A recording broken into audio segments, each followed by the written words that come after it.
Second quality है obedience. Faith के बाद ओबीडियंस आता है कि गुरु की हर आज्ञा का पालन करना। अक्सर लोग क्या करते हैं, अपने मतलब से गुरु के साथ जुड़ते हैं, तो they accept Guru for their personal desire and personal wish, so they cannot obey his instruction very faithfully. But if you want to a true disciple, you have to obey his instruction, all his instruction. With obedience only your inner energy develops and it progresses on towards higher chakras. तो गुरुकुल में rich, poor, डल, intelligent, week, strong सब साथ में रहते हैं। तो जो जिसके पास धन है, गुरु बोलता है कि तू नीडी को मदद कर। जिसके पास ज्ञान है तो वो बोलता है कि तू तेरा ज्ञान शेयर करके दूसरों को अपलिफ्टमेंट में मदद कर। टोटल मिला के वो उनकी हर आज्ञा में ज्यादा करके दूसरों की भलाई छिपी रहती है। और कभी कभी आज्ञा ऐसी भी होती है जो कठिन होती है मानने में, पर व्यक्ति अगर मान ले तो उसका भला भी हो जाता है। और मुझे नहीं लगता आज के युग में किसी की इतनी परीक्षा होती होगी जो उस जमाने में पहले के युग में होती थी। जैसे धौम्य ऋषि के आश्रम में आरुणि नाम का शिष्य था।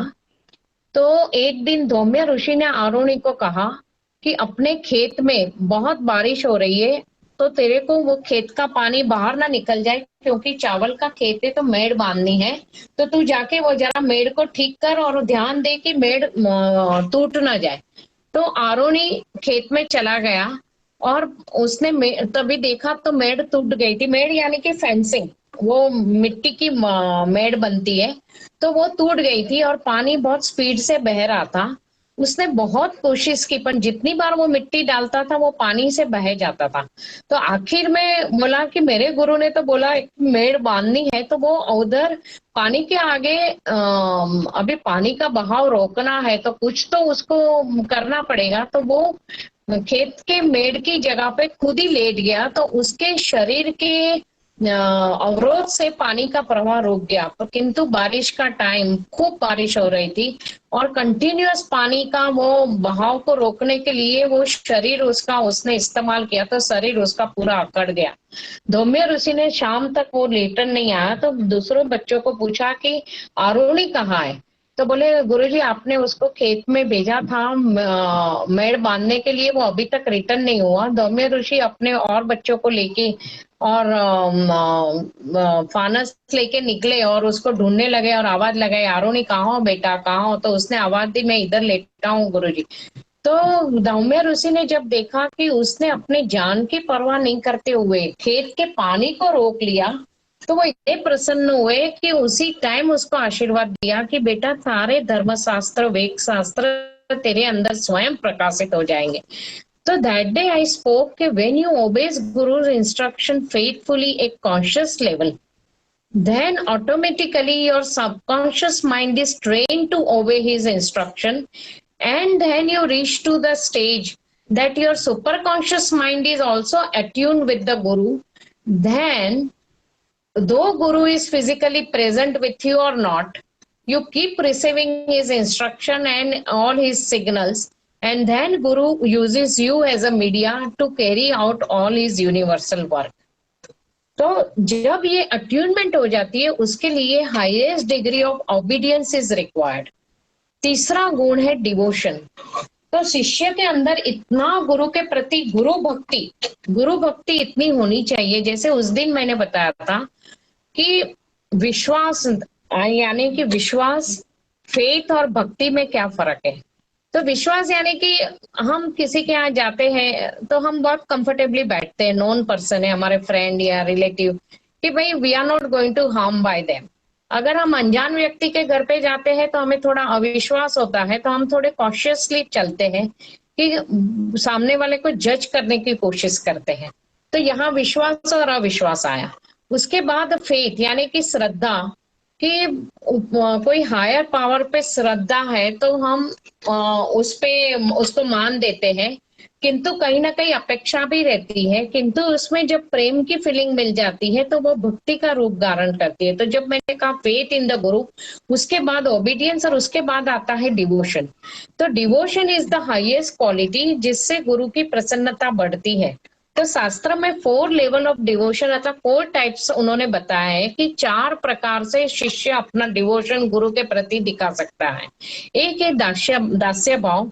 जैसे भक्ति वेदांता में प्रभुपाद के फॉलोअर्स ऐसे मानते हैं कि श्री कृष्ण हमारे मालिक है, हम उनके दास है, सेवक है। तो सेवक अपना जीवन पूरा अपने मालिक की इच्छा पूर्ण करने में व्यतीत करता है और उसी में आनंद लेता है। दूसरा भाव है वात्सल्य भाव। Newly initiated disciple is just like a child who is learning to walk on spiritual path. तो चाइल्ड एंड पेरेंट्स के बीच में जो प्रेम का रिश्ता रहता है वो रिश्ता शिष्य और गुरु के बीच में रहता है। गुरु भी न्यूली इनिशिएटेड डिसाइपल को एक बच्चे की तरह ट्रीट करता है। तीसरा भाव है ईश्वर भाव कि शिष्य गुरु को हाईएस्ट डिग्री ऑफ परम तत्व का साक्षात रूप मान के ईश्वरीय भक्ति करता है। और चौथा है साख्य भाव कि गुरु शिष्य एक फ्रेंड के रूप में रहते हैं। कृष्ण राधा, कृष्ण अर्जुन, कृष्ण गोपी, ये उसका एग्जाम्पल है कि कृष्ण उनके गुरु भी थे और उनके सखा भी थे।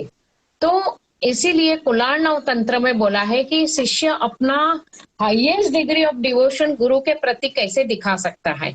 तो उसके लिए सूत्र है ध्यान मूलम गुरु मूर्ति, पूजा मूलम गुरु पदम, मंत्र मूलम गुरु वाक्यम, मोक्ष मूलम गुरु कृपा।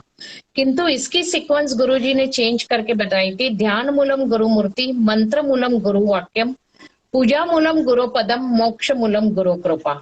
यानी कि तुम्हारा ध्यान हर पल, तुम कोई भी कार्य करो, बैकग्राउंड ऑफ माइंड तुम्हारा ध्यान गुरु में होना चाहिए, गुरु चरणों में ध्यान रहना चाहिए। तो तुम्हारा जीवन का प्रत्येक मोमेंट एक मेडिटेशन हो जाता है। Real worship guru's world is basis of all the mantras, मतलब highest degree of obedience. And तीसरा है तभी जब जाके आप हाईएस्ट डिग्री ऑफ ओबीडियंस पे पहुंचते हो, तब जाके आप गुरु पूजा के लायक बनते हो और तब जाके तुम्हारी पूजा स्वीकार होती है और फिर गुरु तुम्हें मोक्ष मार्ग पे ले जाता है। तो जब ये 4 गुण आते हैं, इसीलिए शास्त्र में कहा है कि कोई भी पुण्य जो तुम्हें तीर्थ यात्रा से, सेवा, तपस्या से जो पुण्य मिलता है, उससे कई गुना पुण्य पुण्य तुम्हें गुरु कृपा से प्राप्त होता है, गुरु सेवा से प्राप्त होता है। जब हाईएस्ट डिग्री ऑफ डिवोशन आ जाता है, तब गुरु शिष्य का रिलेशन ऐसा है कि गुरु is source of the knowledge and disciple is an expression of the knowledge. और उसके बाद it enables disciple to surrender completely at the holy feet of सदगुरु। अरबिंदो ने कहा है कि when you surrender to formless objectless divine, it doesn't help to eliminate your subtle ego, but when you bow down to a pratyaksha guru, definitely it helps to eliminate your ego completely। तो surrender में उसमें एक surrender highest degree of when you decide to surrender to प्रत्यक्ष guru, you have to confess all your defects before the guru. Confession helps to open inner channel of the disciple। फिर गुरु शिष्य के बीच में कोई पर्दा नहीं रहता, आप अपनी सारा चिट्ठा गुरु के सामने खोल देते हो। और जब इंसान सरेंडर होता है तो ही has to surrender completely. Buddha का एक डिसाइपल था, कुंतल नाम का डिसाइपल था और बहुत पैसे वाले का बेटा था, वो नगर श्रेष्ठ का पुत्र था। तो during his course of his sadhana वो सबको ये सुनाता था कि बुद्ध का डिसाइपल बनने के लिए मैंने कितने सारी भौतिक संपत्ति का त्याग किया, मैं इतने पैसे वाले का पुत्र होके आज मैं भिक्षांदेही कर रहा हूँ, भिक्षुक का जीवन बिता रहा हूँ। जब बुद्ध के पास ये बात पहुंची तो उन्होंने अपने शिष्य आनंद को कहा कि कुंतल को अभी मटेरियल वर्ल्ड में जाना पड़ेगा। तो आनंद ने पूछा ऐसा क्यों गुरुदेव, उसको वापस क्यों जाना पड़ेगा? तो बोले उसने जो सेक्रीफाइस किया मटेरियल लाइफ का, उसका अहंकार इतना तगड़ा है कि वो अहंकार ही उसको वापस मटेरियल लाइफ में ले जाएगा। तो one has to renunciate ego of act of renunciation also. जब flower is plucked off from the plant is ceased to survive, Same way, unless disciple shades his ego, as long as disciple's ego sustains, guru disciple relationship cannot sustain for a longer time. So one has to shade one's ego completely with full faith, तब जाके गुरु के blessing उसको मिलते हैं. When Guru puts blissful and blessing hand on your head, your thoughts, sensations, emotions, hormones, everything gets rectified. Energy flows from upper level to lower level, from guru's blissful hand, from blessing hand to your head it moves, and through chakras it passes to different chakras, and different chakras are involved. So very short में मैंने ये आपको पूरा निचोड़ दे दिया कि जब आपके अंदर ये सारी क्वालिटीज जागृत होगी, तब जाके गुरु ने आपको जो इनिशिएट किया है वो इनिशिएशन पावर काम करेगी, और उसके बाद आपकी इंटरनल एनर्जी यानी कि कुंडलिनी शक्ति जागृत होना शुरू हो जाएगी.